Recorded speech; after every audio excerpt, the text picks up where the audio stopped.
Muito bem, pessoal, aqui na Rádio Folha FM 100.3 começa agora o Papo de Redação para você, para a gente poder resumir aqui as principais notícias do dia. Aqui quem fala com vocês é o Lucas Luquezzi e convidar você a participar conosco, enviando seu comentário para o 999715300 e tem a seção de comentários da Folha BV no nosso canal no YouTube. Então, tamo junto aqui, vamos falar hoje sobre Alexandre Pires, suspeito de financiar o garimpo ilegal aqui no estado de Roraima. Já já a gente fala qual foi a resposta da empresa dele a respeito dessa suspeita de envolvimento dele com esse crime. Tem também aqui notícias policiais e de política, tanto de Assembleia como também de Câmara Municipal de Boa Vista. Já já a gente fala sobre isso. Vamos agora começar essa edição falando aqui com Dina Vieira, editora-chefe da Folha de Boa Vista. Dina, ontem a gente estava falando de cantor e empresário, né, que tem a mesma relação, que eram suspeitos de financiar o garimpo ilegal na terra indígena Yanomami, inclusive suspeitos aí de participar de um esquema que movimentou mais de 250 milhões de reais do garimpo ilegal aqui de Roraima. E aí a gente, inclusive, até então não sabia quem era o cantor, Sim. até a gente saber que era o Alexandre Pires e o empresário Matheus Possebon. Hoje a empresa deu um posicionamento a respeito disso, a empresa que gerencia a carreira do Alexandre Pires, e você falar para a gente agora.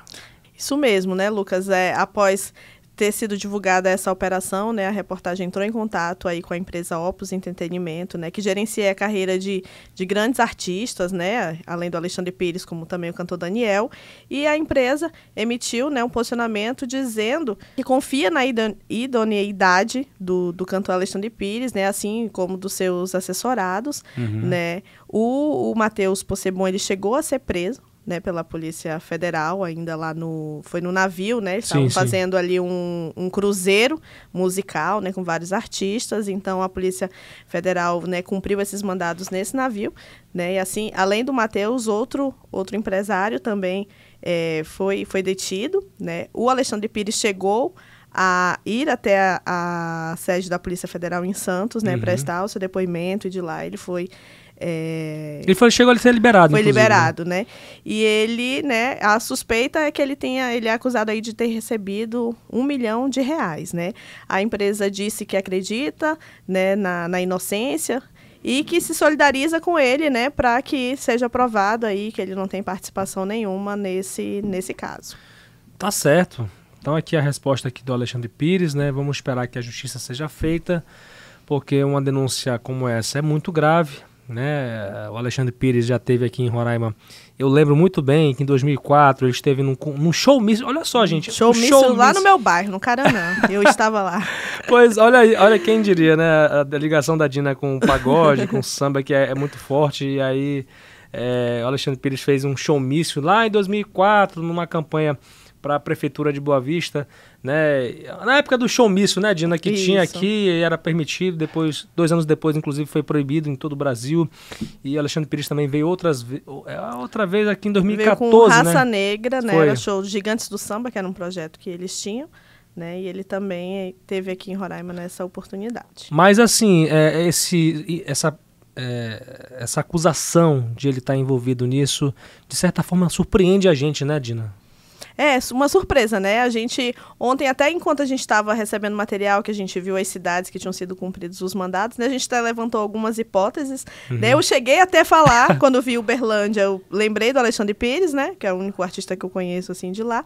Mas nada me faria pensar mesmo que seria ele, né? Então, assim, acho que surpreendeu todo mundo, né? Até porque ele sempre é um cara muito tranquilo, né? Longe dessas polêmicas em rede social. Então, vamos ver o desenrolar aí dessa operação. Com certeza, vamos ficar acompanhando aí, porque é uma coisa muito séria. O garimpo ilegal, ele tem destruído o meio ambiente, tem destruído a vida dos indígenas Yanomami, onde se concentra boa parte dessa atividade ilegal. Vamos esperar que as investigações avancem e que tudo isso seja esclarecido o mais rápido possível. Dina, além disso, tem também uma investigação da Polícia Civil que resultou na prisão de um agricultor que é suspeito de estuprar a enteada de 10 anos e ainda ameaçar a menina e a mãe dela se esse caso fosse denunciado. Mais um caso desses, né, de estupro. A gente vem noticiando tanto esses casos. Sim, aqui. demais. Parece que é uma coisa cultural, né? Então foi mais um caso. Esse foi lá em Alto Alegre, né? Esse agricultor, ele foi preso, ele é acusado de ter estuprado a menina. Ela tem 10 anos de idade, né? A história é que a menina morou sempre com a avó. Sim. Né? Então, ela contou para uma amiga que em uma das viagens que ela foi para casa da mãe para passar férias, ele teria, né, cometido estupro e teria ameaçado ela, né, de que se alguém ficasse sabendo, né, ela iria morrer. E aí, por conta dessa conversa com essa amiga, o caso chegou, né, a ser denunciado, a polícia vinha investigando e aí saiu o mandado de prisão e ele foi preso ontem lá em Alto Alegre, né? E aí ele foi trazido aqui para Boa Vista, onde ele vai aí passar por audiência, né, para responder sobre esse caso. Inclusive o Conselho Tutelar, que foi o órgão que informou a Polícia Civil depois de receber essa informação. Então, realmente vamos esperar com que tudo isso seja esclarecido o mais rápido possível. E está frequente, né, a quantidade de denúncias de estupro contra vulnerável, contra crianças, né?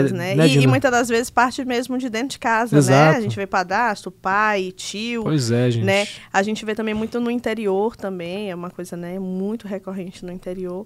Então, assim, preocupa a gente, né? Eu tenho 2 filhos, então a gente assim, sempre fica, né, quando vê esse tipo de notícia, a gente, né, fica impactado, mas é isso que acontece. Infelizmente, é a maldade do ser humano, muitas das vezes.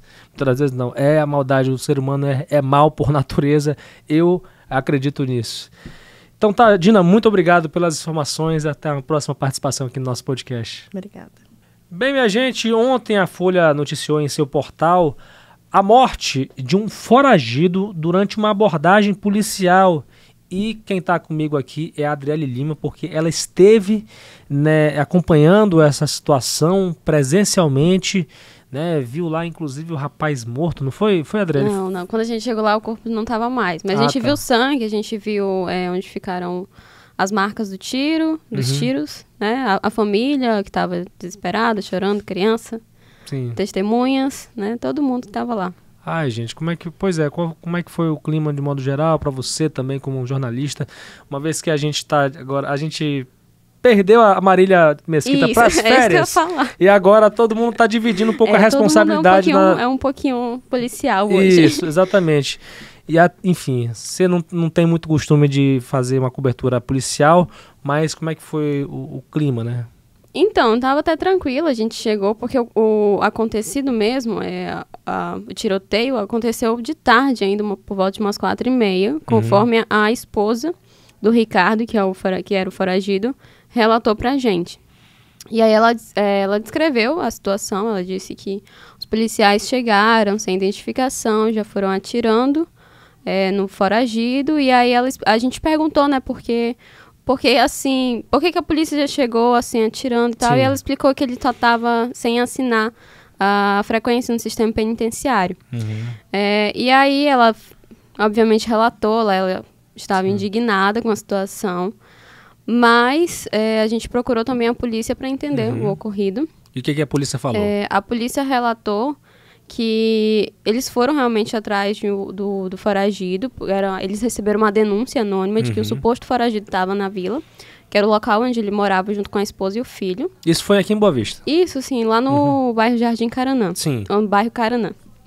E aí, logo que eles entraram ali naquela vila, nos apartamentos, eles relataram que eles tentaram conversar, a polícia relatou que eles tentaram conversar com o Ricardo, mas teriam sido surpreendidos com tiros, né, de arma de fogo. Então ele chegou a sacar uma arma, segundo a polícia militar? Isso, segundo a polícia, sim, teve uma arma, e aí eles reagiram e foi isso que teria acontecido. Perdão, e gente. aí, com a ocorrência, né, com os tiros, eles acabaram socorrendo o Ricardo, levaram para o HGR ainda com vida.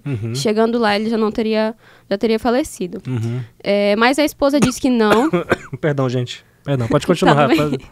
A esposa disse que não foi encontrado arma, não foi encontrado nada, que os policiais só chegaram atirando e tudo mais. Lá tinha criança, testemunhas que estavam no local também relataram a polícia só chegou, atirou, não se preocupou com as crianças, com o pessoal que estava todo lá. O filho do casal não estava na escola, mas parece que tinha um sobrinho dentro de um dos cômodos do apartamento.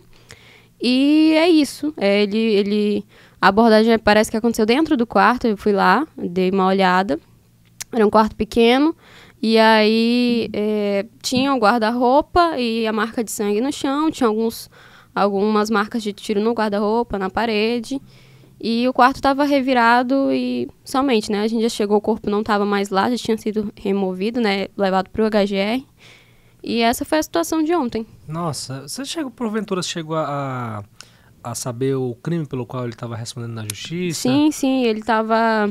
Cara, é uma situação bem complicada, né? Porque, assim, evidentemente que a sociedade, de modo geral, ela espera a justiça, né? Espera que o bandido se dê mal. A verdade é essa. A sociedade, de modo geral, ela espera que o bandido se dê mal, né? Acha que isso possa ser uma justiça, né?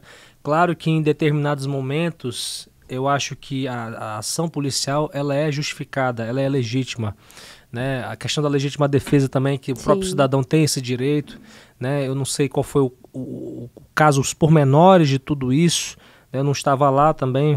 Também não houveram gravações, filmagens. Exatamente, entendeu? Você estava lá, inclusive, depois que aconteceu isso. A gente só sabe dos relatos, dos dois lados. Pois é, mas o rapaz, o que ele fez para ele poder estar sendo um albergado, né? Um foragido, na verdade? Ele respondia por assalto, tráfico e tentativa de estupro. Pois é, né, gente? Eu imagino, assim, a polícia militar, se realmente tiver comprovado isso, de que foi uma legítima, né, defesa, até porque é uma reação que é justificada, como diz a polícia militar, né? Então vamos esperar que a justiça possa ser feita, né? Esperar com que a apuração avance, né, em relação a isso. Tenho certeza que... Eu acredito na nossa justiça, Adriele, apesar de ela tardar, né, ela é feita de certa forma. E, assim, claro que a família se revolta e esperar com que a família possa ser confortada de uma forma ou de outra.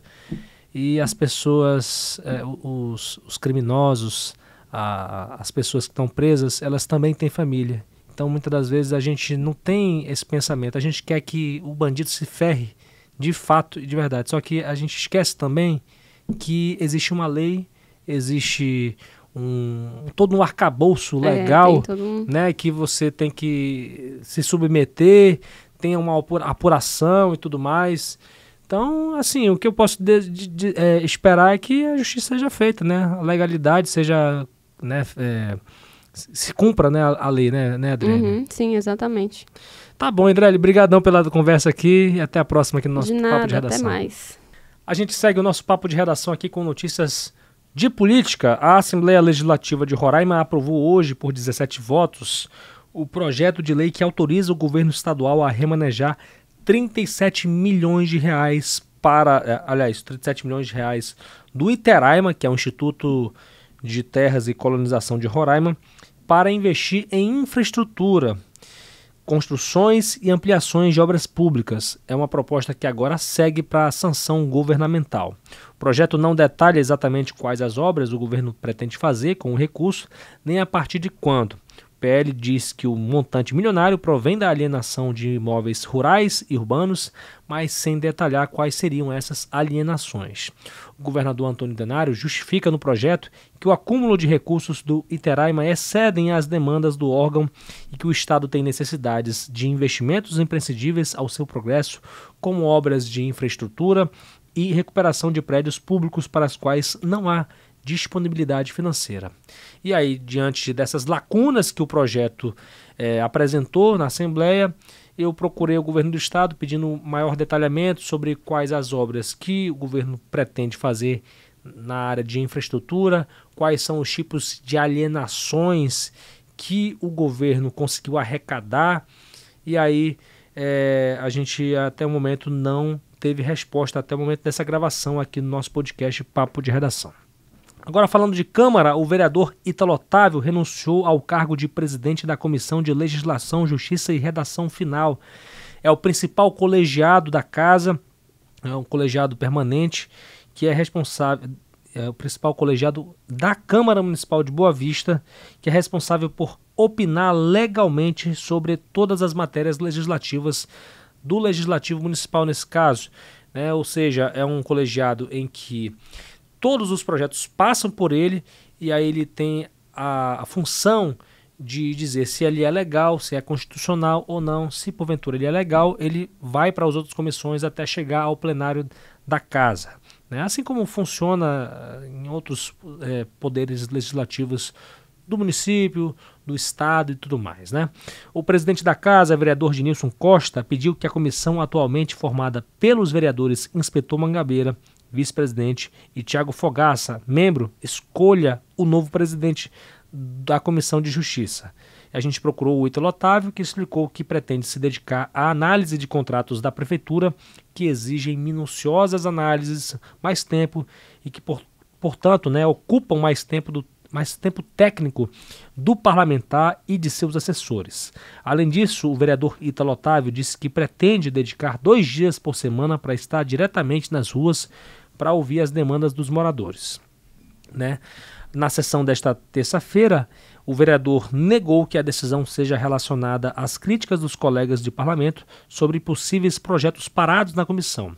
Ele afirmou ainda que os colegas nunca comprovaram o atraso porque ele sempre primou pela excelência. Ainda de Câmara Municipal de Boa Vista, a Casa aprovou por 17 votos, nesta terça-feira, o projeto de lei que prevê a presença de fonoaudiólogos nas escolas municipais para poder aí identificar possíveis distúrbios na fala de estudantes. É um projeto que também agora segue para a sanção do prefeito Arthur Henrique. De autoria do vereador Genilson Costa, que é presidente da casa, o projeto que estabelece a política de desenvolvimento de consciência fonológica na alfabetização especifica que os fonoaudiólogos vão auxiliar os profissionais da educação e os estudantes durante o processo de aprendizagem. Com a orientação dos profissionais, as unidades escolares da rede municipal vão ter que adotar medidas para que alunos em processo de alfabetização desenvolvam plenamente a consciência fonológica, que consiste na capacidade de perceber, segmentar e manipular sons e sílabas da fala. Caso o aluno apresente distúrbio na fala, a escola deverá comunicar o caso à família, encaminhá-lo para diagnóstico e, se necessário, para tratamento de saúde pública para tratamento na rede pública de saúde. E na justificativa do projeto, Genilson Costa explica que a ideia é prevenir e remediar eventuais obstáculos ao desenvolvimento da consciência fonológica, e ele considera a presença de fonoaudiólogos nas escolas como imprescindível. O plenário também aprovou o projeto do vereador Kleber Siqueira, que estabelece o programa médico nas creches de Boa Vista para a prevenção de doenças infantis. E profissionais que já trabalham para o município como médico, enfermeiro e técnico em enfermagem, segundo esse projeto, serão os responsáveis pela avaliação clínica dos alunos. Os atendimentos deverão ser feitos mensalmente e programados em datas específicas, devendo ser comunicados com antecedência para a direção da creche a ser visitada. E aí, segundo Kleber Siqueira, o vereador, esse programa trará benefícios como, por exemplo, no acompanhamento da carteira de vacinação das crianças, no peso, na alimentação, na saúde bucal, entre outros segmentos da saúde de nossas crianças. Então aí, essas são as notícias de hoje aqui do Papo de Redação, com os trabalhos técnicos de Fabiano Lopes, Rio Ferreira, John Hudson e Aduan Figueiredo. Aqui quem falou com vocês foi o Lucas Luquezzi, apresentador e editor também dessa atração. Muito obrigado, gente, pela companhia de sempre. Continue seguindo as nossas redes sociais, no Instagram, no Facebook e no X, o antigo Twitter, @FolhaBV. E tem o nosso YouTube, @TVFolhaBV. E a minha rede social no Instagram, @LucasLuquezzi, LuCKEZIE, para você poder interagir comigo e quem sabe, sugerir alguma matéria, alguma entrevista que a gente possa abordar aqui no nosso Papo de Redação. Muito obrigado, minha gente. Até amanhã, se Deus quiser, aqui na Rádio Folha FM 100.3, no grupo Folha de Comunicação.